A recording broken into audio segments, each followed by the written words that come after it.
शैक्षणिक वर्ष 2026-27 मध्ये जर MBBS, BDS, BMS, BHMS, BMS या कोर्सेससाठी जर ऍडमिशन घ्यायचं असेल तर राऊंड 1 चे नियम आपल्याला माहिती असणे खूप गरजेचे आहे. कारण ह्या वर्षी भरपूर सारे या ठिकाणी काय झालेले बदल झालेले.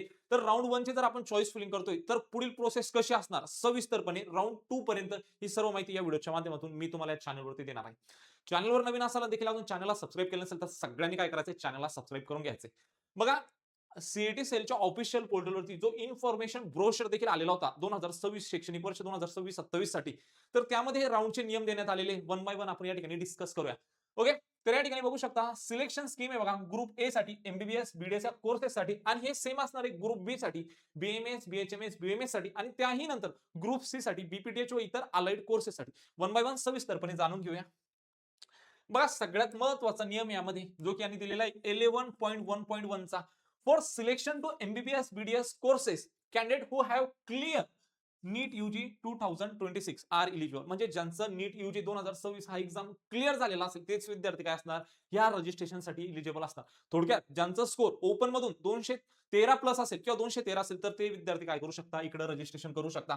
किंवा तुमची जर रिझर्व्ह कॅटेगरी असेल आणि तुमचा स्कोर जर 177 प्लस असेल किंवा 177 असेल तर तुम्ही ह्या कोर्ससाठी काय करू शकता रजिस्ट्रेशन करू शकता. मग रजिस्ट्रेशन कधी करायचंय जे काही नोटीस येणार आहे बघा पोर्टलवरती ह्या सगळ्या नोटीसच्या जे काही वेळ असणार बघा त्या ठराविक कालावधीमध्ये तुम्हाला काय करायचंय रजिस्ट्रेशन करायचंय. सर्वात महत्त्वाचा पॉईंट यामध्ये candidate can register before round 1 and round 3. म्हणजे तुम्हाला रजिस्ट्रेशन कधी करावं लागतं राऊंड 1 च्या अगोदर करावं लागतं. आता बघा बरेचसे विद्यार्थी ह्या वर्षी काय करायला विसरले असतील रजिस्ट्रेशन करायला विसरले असतील. भरपूर सारे असतात जे की अपडेटेड नसतात.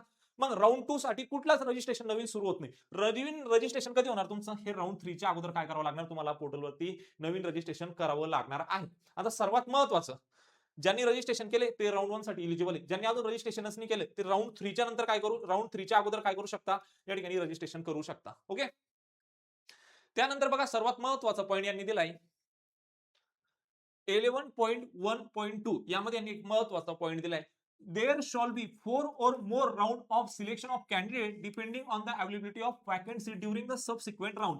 म्हणजे या ठिकाणी जे राऊंड होतात ओके ते कशाच्या बेसिसवर होतात तर सीट किती वॅकंट राहतात त्याच्या बेसिसवरती काय होतात राऊंड होतात.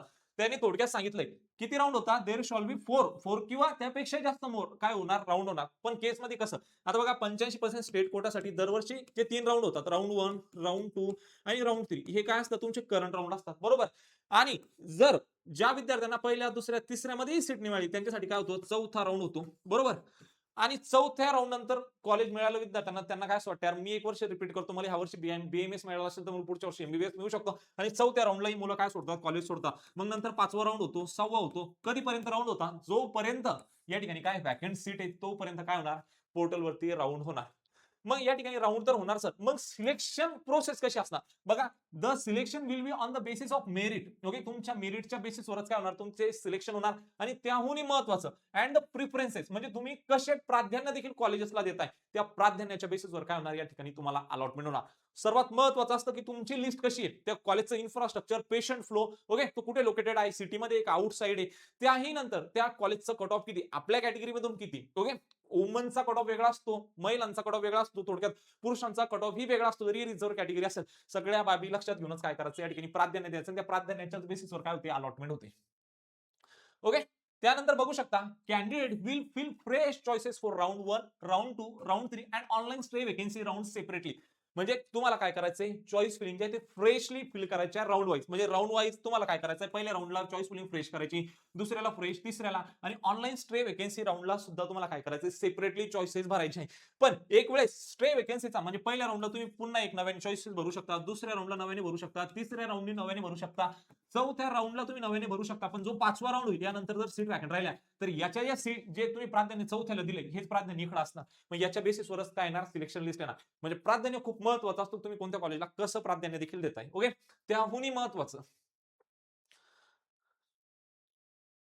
बघा यांनी आणखी एक महत्वाचं पॉईंट सांगितलंय choices field for each round will be valid for that only. म्हणजे त्याच राऊंड साठी काय असणार त्या चॉईसेस व्हॅलिड असणार. ओके, त्यानंतर यांनी सांगितलंय field for respective round will not be carried forward for any subsequent round. Okay, तर तुम्हाला त्या चॉईसेस तुमच्या पुढे कॅरी फॉरवर्ड होणार नाही. थोडक्यात तुम्हाला तुमच्या चॉईसेस काय द्यायचे प्रॉपरपणेच काय करायचंय यामध्ये चॉईसेस भरायचे आणि तुम्ही प्रत्येक राऊंडला काय करू शकता फ्रेश चॉईसेस भरू शकता. त्या चॉईसेस फक्त त्याच राऊंड फक्त काय असणार आहे व्हॅलिड असणार आहे. ओके, त्याहूनही महत्वाचं आणखी काय सांगितलंय बघा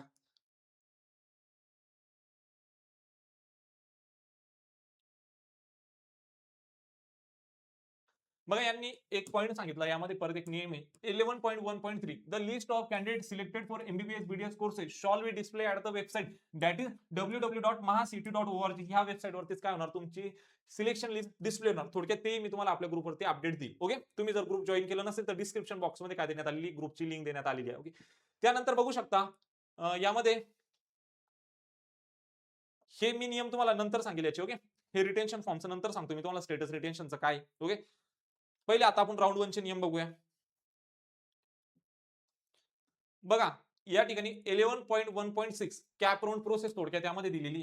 ओके, कॅप राऊंडची काय यामध्ये प्रोसेस देण्यात आलेली आहे. तर यामध्ये 11.1.6 चा हा नियम आहे बघा, 1 याचा नियम आहे बघा. If the candidate join his her round 1 seat and want to upgrade his her allotted seat then he she shall not fill status retention form and will have to fill fresh choices for round 2. Okay, म्हणजे सांगण्याचं तात्पर्य एवढा, जर तुम्हाला पहिल्या round मध्ये काय मिळाले असेल, सीट अलॉट झाली असेल आणि तुम्हाला काय करायचंय, वॉन्ट टू अपग्रेड करायचंय, तर तुम्हाला काय करायचं नाही, या ठिकाणी स्टेटस रिटेन्शन फॉर्म फिल करून द्यायचं नाही. सर स्टेटस रिटेन्शन फॉर्म काय असतो देखील याच्यामध्येच यांनी दिलंय. ओके, आता बघा हा सेकंड पॉईंट मध्ये दिलेली 11.1.62 यामध्ये यांनी दिले, if a candidate join and he is satisfy with the seat allotted in round 1 and is not willing for upgradation in round 2 he she can fill status retention form. म्हणजे एखाद्या कॉलेजला तुम्हाला allotment झाली आणि तुम्हाला त्याच कॉलेजला जर देखील काय करायचं असेल, तुमचं ऍडमिशन घ्यायचं असेल, तर पहिल्या राऊंडला स्टेटस रिटेन्शन फॉर्म भरून द्यायचं. थोडक्यात मला जो कॉलेज भेटलाय त्या कॉलेजमध्ये मी समाधानी आहे आणि मला इथंच माझा काय करायचंय, कोर्स कंप्लीट करून द्यायचंय, तर त्या केसमध्ये स्टेटस रिटेन्शन फॉर्म भरून द्यायचं. जर तुम्हाला अपग्रेडेशन साठी जायचं असेल, मला पहिल्या राऊंड मध्ये सीट भेटली आणि मला आता सेकंड राऊंड साठी जायचंय, तर त्या ठिकाणी तुम्ही कुठलं स्टेटस रिटेन्शन फॉर्म भरून द्यायचं नाही. जो नियम त्यांनी कशामध्ये सांगितला, या ठिकाणी 11.1.6 मध्ये सांगितलाय. आणि जर तुम्हाला ती कॉलेजला जर ते ऍडमिशन घ्यायचं असेल, तर या ठिकाणी हा नियम तुम्ही यामध्ये ते बघू शकता, स्टेटस रिटेन्शन फॉर्म भरून द्यायचे. त्यानंतर बघा यांनी एक महत्त्वाचा नियम सांगितलाय 11.1.63. Okay, if the candidate is selected in round 1 of counseling and does not report at the allotted institute, such a candidate will be eligible for round 2. म्हणजे पहिल्या राऊंड मध्ये अलॉटमेंट झाली एखाद्या कॉलेजला आणि तुम्ही त्या कॉलेजला गेलेच नाही, तरी तुम्ही दुसऱ्या राऊंडला काय असणार, इलिजिबल असणार. ओके, पहिल्या राऊंडला काय असते, तुम्हाला फ्री एक्झिट असते. ओके, त्यानंतर यांनी काय सांगितलं बघा, no new registration is require, such a candidate may participate again in round 2 after logging in with their earlier registration detail and filling fresh preferences. Okay, fresh preferences तुम्हाला या ठिकाणी भरायचंय. Okay, and his her selection of round 1 status cancel. Okay, जो तुम्हाला पहिल्या round मध्ये जी allotment झाली होती ती कॅन्सल होऊन जाणार जर तुम्ही त्या कॉलेजला जॉईन नाही केलं तर. थोडक्यात पुन्हा एकदा सांगतोय, एखाद्या कॉलेजला ऍडमिशन भेटले, तुम्हाला असं वाटतं की यार मला त्याच कॉलेजला ऍडमिशन घ्यायचंय, तर तुम्ही स्टेटस रिटेन्शन फॉर्म भरून द्या. तुम्हाला असं वाटतं मला आता या कॉलेजला ऍडमिशन भेटले पण मला दुसऱ्या राऊंड मध्ये आणखी चांगलं मिळू शकतो, तर स्टेटस रिटेन्शन फॉर्म भरू नका, कॉलेजला जाऊन जॉईन करा. जर तुम्ही जर त्या कॉलेजला जॉईन करताय तर तुम्ही तिसऱ्या राऊंड साठी इलिजिबल असणार. जर तुम्हाला एखाद्या कॉलेजला अलॉटमेंट झाली आणि तुम्हाला तिथे जाणं शक्यच नाही, तरी तुम्ही सेकंड राऊंड साठी इलिजिबल असणार, पण जे पहिल्या राऊंड मध्ये जी सीट भेटली ती तुमच्या हातातून जाणार. ओके, त्याहूनही महत्वाचं यांनी आणखी काय सांगितलंय बघा. बघा त्यानंतर यांनी कॅप राऊंड 2 ची प्रोसेस सांगितलेली बघा, जी की मी तुम्हाला आपल्या येणाऱ्या नवीन व्हिडिओमध्ये सांगणार आहे. कॅप राऊंड 2 चे सर्व नियम, कॅप राऊंड 2 चे जर सर्व नियम तुम्हाला जर माहिती करून घ्यायचे असेल तर लगेच चॅनलला सबस्क्राईब करून घ्या. चला तर मग भेटूया अशाच एक मोर इन्फॉर्मेटिव्ह व्हिडिओमध्ये. पण सर आम्हाला समजत नाही महाराष्ट्रामध्ये कोणतं कॉलेज लागू शकतो, हे जर जाणून घ्यायचं असेल गुगल वरती जायचं, nextstepacademy.in असं सर्च करायचंय.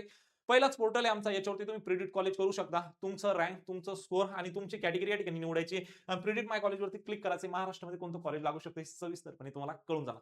भेटूया अशाच एक मोर इन्फॉर्मेटिव्ह व्हिडिओमध्ये. तोपर्यंत धन्यवाद.